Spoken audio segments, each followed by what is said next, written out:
Código de Defesa do Consumidor também inovou ao estabelecer uma política nacional de relações de consumo.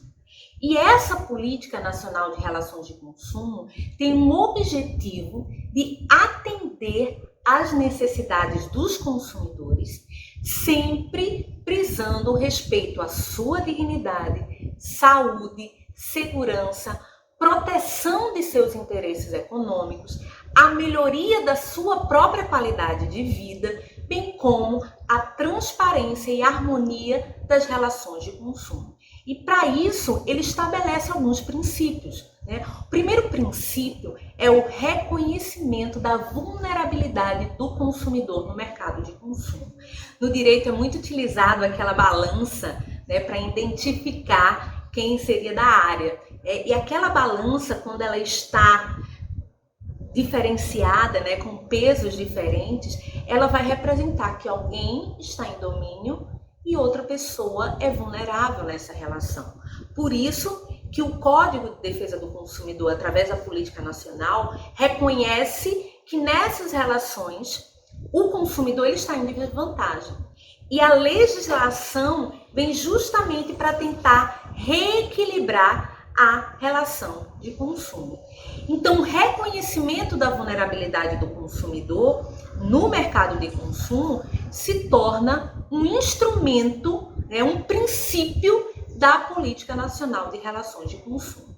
Além desse, nós temos também ações governamentais no sentido de proteger efetivamente o consumidor. E essas ações governamentais, ela vai se dar tanto por iniciativa direta, por parte do Estado, como por incentivos à criação e desenvolvimento de associações representativas, ou seja, por entidades privadas que atuam também na defesa do consumidor, como associações de consumo,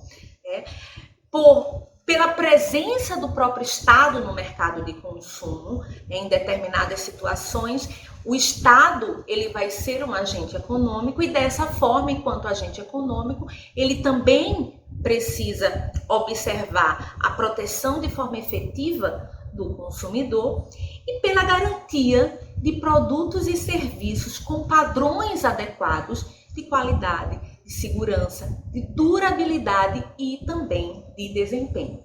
Então, o Estado ele vai justamente atuar no sentido de promover essas ações para proteger efetivamente o consumidor no mercado. Além disso, nós temos um outro princípio que é a harmonização dos interesses dos participantes das relações de consumo e a compatibilização desses interesses com a proteção do consumidor. Lógico, além disso, é necessário ver no conjunto maior do cenário econômico, ou seja, a necessidade de desenvolvimento econômico e tecnológico, inclusive com o objetivo de viabilizar os princípios nos quais se funda a ordem econômica que nós trabalhamos lá no artigo 170 da Constituição Federal, sempre com base na boa-fé e no equilíbrio da relação entre consumidores e fornecedores. Lembrando que o Código de Defesa do Consumidor ele visa justamente a buscar esse equilíbrio nas relações de consumo. A educação e a informação de fornecedores e consumidores quanto aos seus direitos e deveres, com vistas à melhoria do mercado de consumo, também é um desses elementos. E aí uma lei importantíssima que veio trazer justamente essa efetivação do princípio da educação e informação foi a obrigatoriedade de disponibilizar nos estabelecimentos comerciais o Código de Defesa do Consumidor. Então hoje, praticamente em todos os estabelecimentos, você encontra um exemplar do Código de Defesa do Consumidor, onde que se você precisar de pronto acesso, você vai poder identificar a existência de um determinado direito ou até mesmo exigir alguma postura por parte do fornecedor ou até mesmo do próprio consumidor. incentiva a criação pelos fornecedores de meios eficientes de controle de qualidade, segurança de produtos e serviços, assim como de mecanismos alternativos de solução de conflitos de consumo. Então, se existe a possibilidade de, ao invés de ter um entrave jurídico em razão de uma relação de consumo, a própria empresa, aquele próprio fornecedor, oferecer mecanismos de assistência técnica, de resolução, de um próprio atendimento, de um acompanhamento pós-venda, né, é importante para o melhor desenvolvimento dessas relações, de que as empresas também de antemão, e aí o Estado ele tem justamente essa função de incentivar, né, e de meios eficientes para controle, qualidade e controle da segurança desses produtos e serviços. Também, né, é um instrumento da Política Nacional de Defesa do Consumidor a coibição e a repressão eficiente de todos os abusos que são praticados no mercado de consumo, inclusive a concorrência desleal, a utilização indevida de inventos de criações industriais das marcas e nomes comerciais e signos distintivos, como a questão da pirataria, né, que possam vir a causar prejuízos ao consumidor. Por que eu chamo atenção a isso? Porque não só o direito concorrencial, como também toda a proteção à propriedade industrial também é um instrumento de defesa do consumidor. Além disso, nós temos a racionalização e melhoria dos serviços públicos como uma forma também da Política Nacional de Relações de Consumo e um estudo, a necessidade de realização de estudos constantes das modificações no mercado de consumo. Não tenha dúvida, durante essa pandemia, nós tivemos uma alteração significativa no mercado de consumo com a implantação dos serviços de delivery, né? Quem não adotou serviço de delivery deixou de vender durante essa pandemia, né? E para isso, para melhor identificar, inclusive melhor estabelecer práticas que venham a proteger o consumidor, é necessário sim que se realize um estudo constante dessas modificações. E aí onde entra a importância, né, da economia, por exemplo, do direito econômico nas universidades, né, nas produções de conhecimento, para que possa sim auxiliar o Estado a executar melhor tais políticas econômicas. E quais são os instrumentos para se realizar a Política Nacional de Relações de Consumo?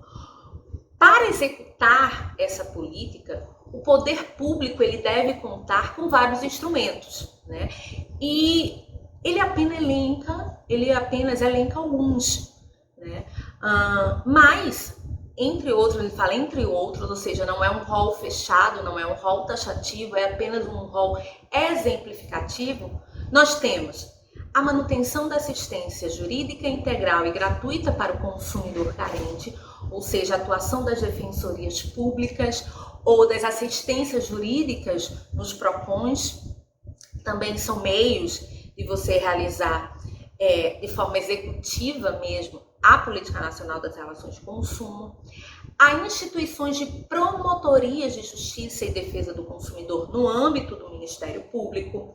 Nós temos a criação de delegacias especializadas, e delegacias que eu falo é delegacias de polícia mesmo, no atendimento de consumidores que sejam vítimas de infrações penais de consumo. Temos também a criação de juizados especiais de pequenas causas e varas especializadas para a solução de litígios de consumo, bem como a concessão de estímulos à criação e ao desenvolvimento de associações de defesa do consumidor. Né? Não somente isso, nós vamos ter várias possibilidades do Estado atuar na promoção dessa política, né? E o Código apenas elencou essas 5 como ideias a serem implementadas pelas instituições como o Ministério Público, como a Polícia Civil, a Polícia Federal, nos crimes de natureza federal, assistência jurídica gratuita, como no caso da Defensoria Pública, e ao Poder Judiciário também, como a criação de juizados especiais e também de varas especializadas. Bem, além disso, o Código de Defesa do Consumidor estabelece direitos básicos, né? E quais seriam os direitos básicos de todo e qualquer consumidor? Primeiro, que sem ela, né, nós não estaríamos aqui, a proteção à vida, saúde e segurança contra os riscos provocados por práticas de fornecimento de produtos e serviços que sejam considerados perigosos ou nocivos. O que isso significa? Você pode vender um veneno? Pode. Mas você precisa e tem a responsabilidade, inclusive, de informar quais são as questões referentes ao uso daquele determinado produto. Digamos que você esteja fazendo de forma irregular, de forma clandestina. Isso significa que você não está atendendo ao que a legislação consumerista dispõe sobre a comercialização daquele tipo de produto. Então, em razão disso, em razão da proteção à vida, à saúde e à segurança, o fornecedor ele precisa observar várias exigências legais no sentido de promover, né, mesmo quando se trata de produtos perigosos ou nocivos, né, maiores informações, cuidados adicionais do que talvez outros produtos que não tenham esse caráter perigoso ou de nocividade no mercado de consumo. Educação e divulgação sobre o consumo adequado de produtos e serviços, assegurados a liberdade de escolha e a igualdade nas contratações. Um grande exemplo é aquele negócio, olha, eu quero comprar o lanche do McDonald's. Na verdade, eu não quero nem comprar o lanche do McDonald's, eu quero comprar o brinquedinho do McDonald's. E ele diz, não, você só compra o brinquedinho do McDonald's se você comprar o lanche junto, né? Isso é uma prática vedada justamente por restringir a liberdade de escolha na hora de você fica obrigado a você só compra isso se comprar aquilo. Você só tem esse serviço se comprar aquele outro serviço, né? Então, isso é um comportamento vedado e é um direito básico do consumidor, né? A liberdade de escolha e também a igualdade nas contratações. Você chegar, não, só pessoas desse tipo têm a possibilidade de realizar aquela contratação. Isso não é possível, né? A discriminação, ela não pode. Produto só para homem, produto só para mulheres e não podem ser vendidos para outros. Não, o Código de Defesa também garante a igualdade nas contratações. Informação adequada e clara sobre os diferentes produtos e serviços, com a especificação correta de quantidade, características, composição, qualidade, tributos incidentes e preço, bem como sobre os riscos que apresentam. Isso é satisfação do direito informacional do consumidor. Isso se repercute tanto nas bulas ou nos rótulos, podemos assim dizer. Eu sou uma leitura assídua de rótulo, né, de verificar qual é a composição. Inclusive, existem algumas normas para especificar algum tipo de produto que ali tenha, para evitar como o consumo por quem tem alergia ou por quem não pode utilizar aquele determinado produto. Nós temos também aquela informação necessária de que aquele produto pode causar algum tipo de alergia ou ele é intolerante em determinados casos, né? Agora, a necessidade também de você verificar, e isso acontece majoritariamente na nota fiscal, quanto você paga de tributação naquele produto que você adquiriu, né? Hoje você geralmente tem um preço daquele produto, descontos, se for o caso, a tributação incidente e o preço final que o consumidor ele está pagando, né? Proteção contra a publicidade enganosa e abusiva, né? Métodos comerciais coercitivos ou desleais, bem como práticas e cláusulas abusivas impostas no fornecimento de produtos e serviços. Eu quero comentar um pouquinho mais sobre isso, mas a gente vai ver no próximo